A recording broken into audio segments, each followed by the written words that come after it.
everyone, it's Dianne at Minerva. I hope you're all doing really well this week. And today I'm going to share a make with you for a super smart winter coat. Now it's a Butterick pattern. It's Lisette 6385. And as you can see, there are different variations of collar to choose from. We're going to be making a view C right here today. And what we're going to be using is a Minerva Core Range 100% pure boiled wool. So this particular shade is a really beautiful rose pink. But if this is not your kind of thing, there are over 100 shades to choose from, so you're bound to find something that you love. Prepare that fabric before we get started, and also check your sizing with the packet. When you've done that, we're ready to begin cutting our pattern pieces together. So let's go and do that now. Here we have our pattern pieces for our coat. So this is the front, and you're going to cut 4 pieces in fabric. Now you do need to make sure that you cut the correct cup size. I'm cutting an AB cup today. So 4 in fabric and then 2 in interfacing. Make a note of the straight grain, and you can lengthen or shorten at the double line. Make a note of your markings and your dart points here. Here we have the side front. You're going to cut 2 in fabric and 2 in lining. Note your markings. Then you're going to cut your back pieces. So we have our centre back piece. You're going to cut 1 on the fold in fabric here, lengthen or shorten at the double line. Then we have the side back. You're going to cut 2 in fabric and 2 in lining. Then we have this lining piece for the centre back. You're going to cut 1 piece on the fold here. Note your markings. Here we have our yoke piece. You're going to cut 2 in fabric and 1 in interfacing. This is the grain line. The centre back, note your markings. Here we have the collar piece for C. You're going to cut 1 on the fold in fabric and 1 on the fold in interfacing. The pocket, you're going to cut 2 in fabric and 2 in lining. This is the straight grain. Note these circles and this marking here. And then here we have the flaps. We're going to cut 4 in fabric and 2 in interfacing. Note your markings. Here we have your sleeves. So the upper sleeve, you're going to cut 2 in fabric and 2 in lining. This is a straight grain. And then we have the undersleeve, cut 2 in fabric and 2 in lining. Make a note of your markings. You also need to cut the pattern piece for the buttonhole guide. Just cut this from paper. Now we're ready to begin making our coat. So first of all, you want to wind half of your thread onto your machine spool and check that your needle is sharp. Now I'm using a size 90 or a 14 today. We do need a thick needle because it is a thick fabric. You may wish to test this before we get started on a piece of scrap. When you've done that, we're going to interface all our pieces that need interfacing. So let's do that first of all. Now first of all, we're going to create our darts in our front pieces. So you want the interfaced front pieces. You have your markings here and here at the side and the point that you're working to. We're going to bring right sides together and sew towards a point. Make sure that this is gradual, you don't want to come off too suddenly. You may also wish to make your stitch a little smaller.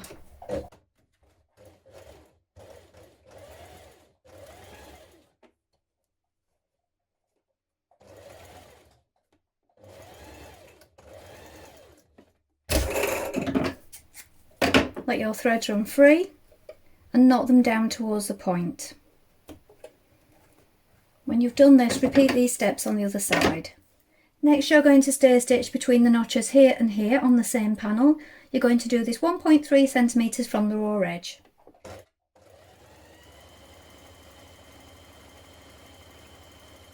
Now take one of your interfaced pocket flaps and an uninterfaced one. You're going to place them right sides together and we're going to sew around this outer edge. Leave the top edge free. So don't stitch that just yet because we need to turn it through. We're using a 1.5 centimetre seam allowance unless I state otherwise.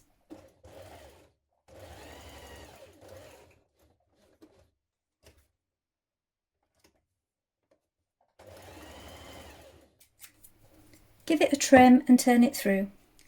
Now baste your raw edges together.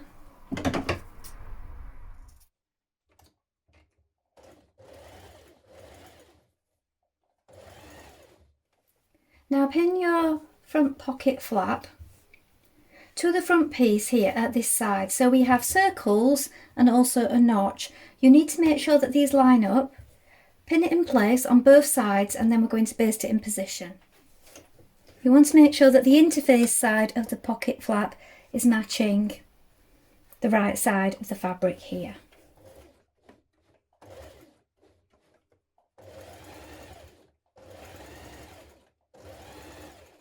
Next, stitch a pocket lining piece to the front at this side edge like this, with right side facing right side.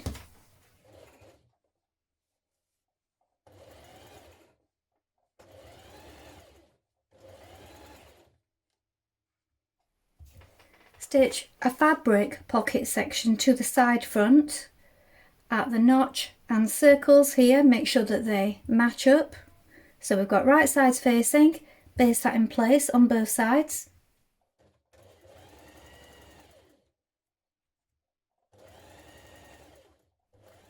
Now pin your side front to your front piece like this. You want your pockets facing outwards.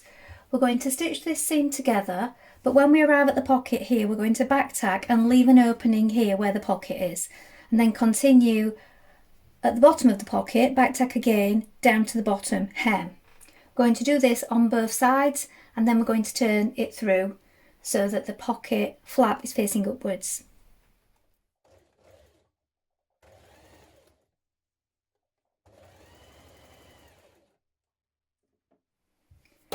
Now the pocket flap is pressed out towards the side front like this, and the pocket is towards the front. We're now going to stitch around those pocket pieces to keep them together.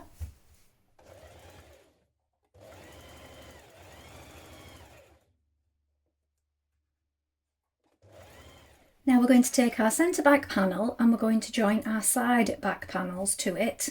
So match your notches and stitch these in place. Again, throughout it's 1.5 centimetre seam allowance.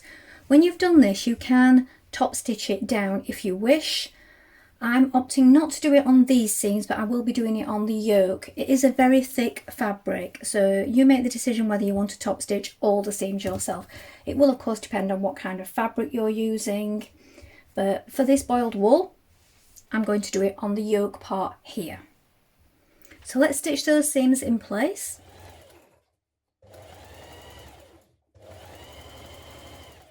Now pin the interface yoke section to your back panels like this, right side facing.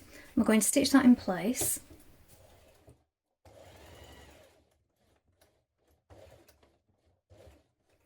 Now at this point you can top stitch your yoke. So I've pressed the seam upwards, I've trimmed it a little, and especially at the points here and here where we've got additional seams, I would just suggest taking care as you go over them. It is very thick, so you may want to walk it in parts, and we're doing it 6mm away from the seam edge.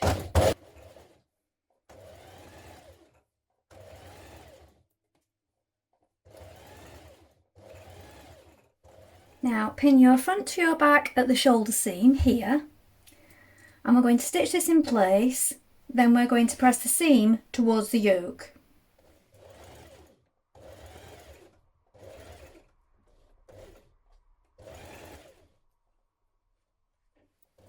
Again, you can top stitch the yoke along the seam line if you wish, or you can choose to miss out this step.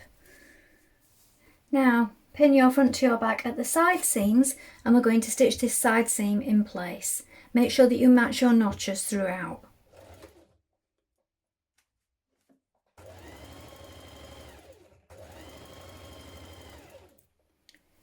At this point you're going to stay stitch around the neck of the coat between the large circles.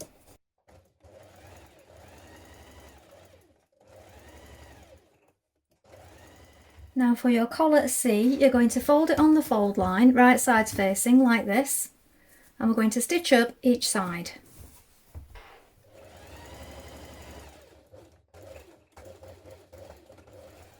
Next you're going to pin your collar to your neckline. You want to make sure you match the circles, the notches and the triangles all the way along, and also the centre back point here. When you've done that, we're going to baste this in place. We have a number of layers here, so do take care as you're stitching. You may want to walk it in parts.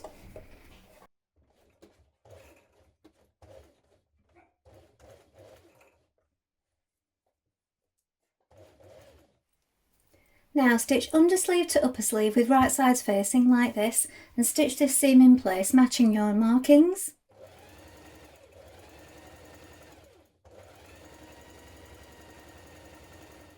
Now sew a line of ease stitching around the top of your sleeve between the notches here and here.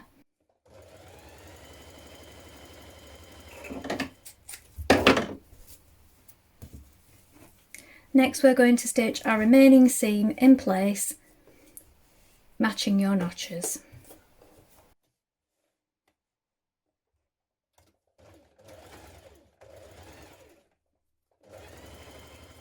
Now turn up a 3.8cm hem and hand sew in place.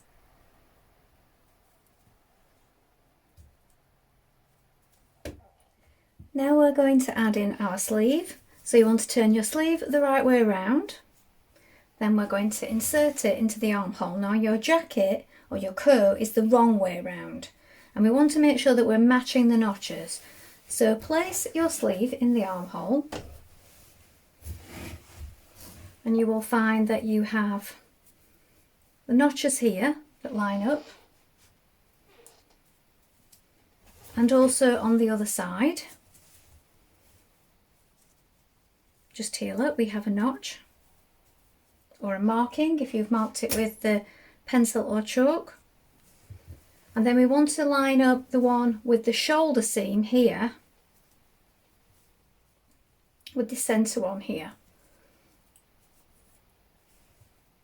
So we have our front shoulder, and you can pull on your ease stitching to ease in the rest of the sleeve before pinning it in place, and then we're going to stitch that seam in position.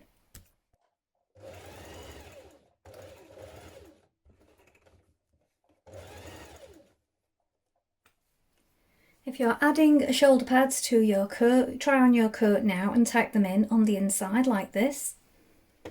Now you're going to take your back lining piece, so this is your centre back lining, you're going to stitch at the top. So we fold it in half, right sides facing. We're going to stitch from the circles here to here, and then further down we have small markings here. We're going to stitch in the stitching line just here.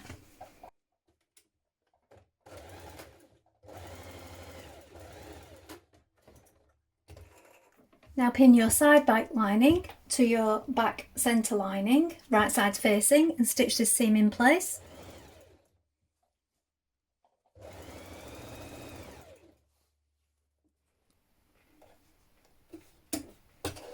Next pin the remaining yoke piece to the back lining at the top like this and stitch in position.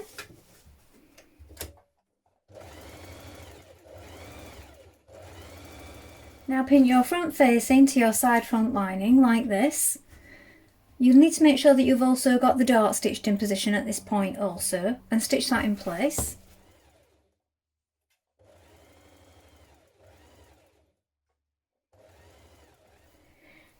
Now stitch your front lining pieces to your back lining piece at the front shoulder, pinning it in place first of all like this.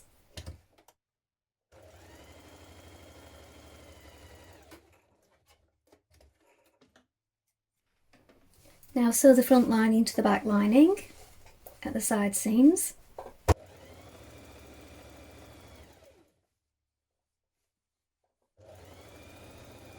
Now assemble your sleeves of your lining in the same way that you did the rest of your coat.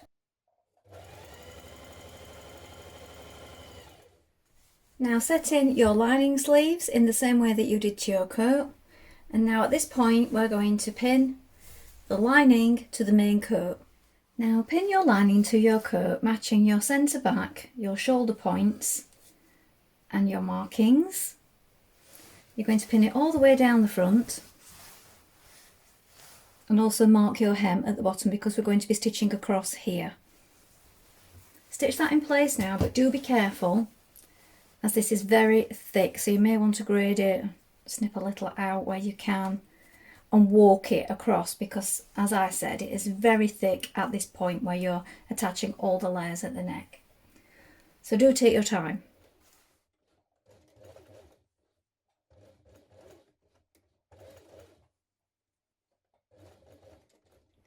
Now when you stitch your coat the whole way around, turned it through to the right side.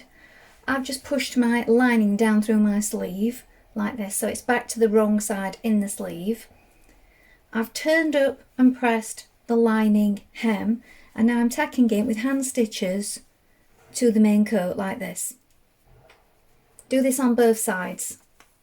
Now at this point you can edge stitch around the front of your coat, catching the seam to the inside, to the lining. Now if you find that again that this is too bulky for you, what you can do on the inside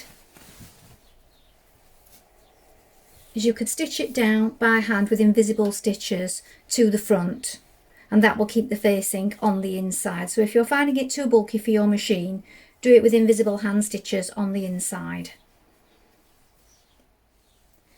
Now at the bottom of your coat we're going to turn up the hem. So we're going to turn up the hem allowance on the main coat fabric, and we're going to hand stitch that in place now. Hand stitch your hem in place.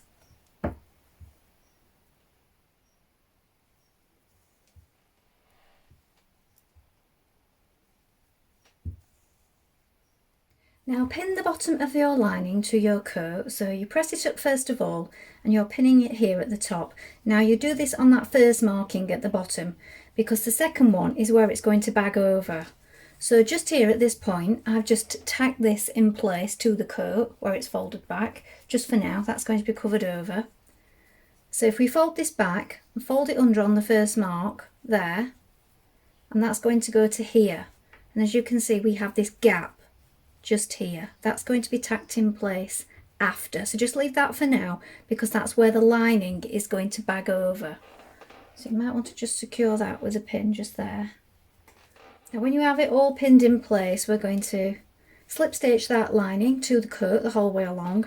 Then we're going to secure this in a moment with a tack, just this point here. And the lining will fall over at the bottom like that. When you give it a press, it will hang nicely.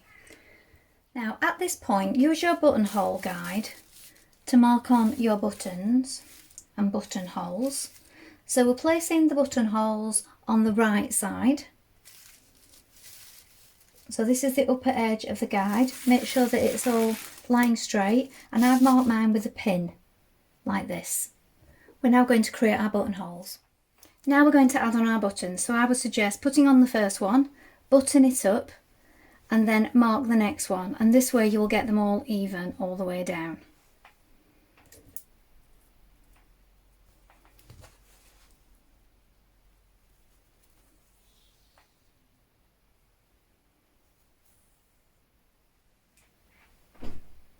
So here's the finished coat.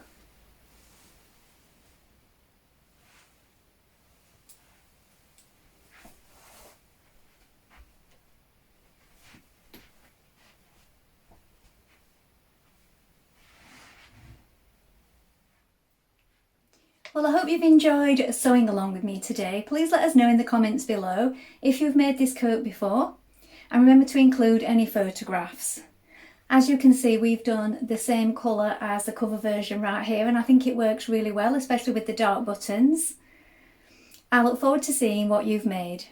Remember to take a look at the Minerva Craft Club to get 10% of all your orders for a whole year, and of course you can create a free account with us to join in with our wonderful worldwide sewing community. I hope to be back soon with more inspiration for you, but that's all from me for today. Thank you so much for watching. Bye for now.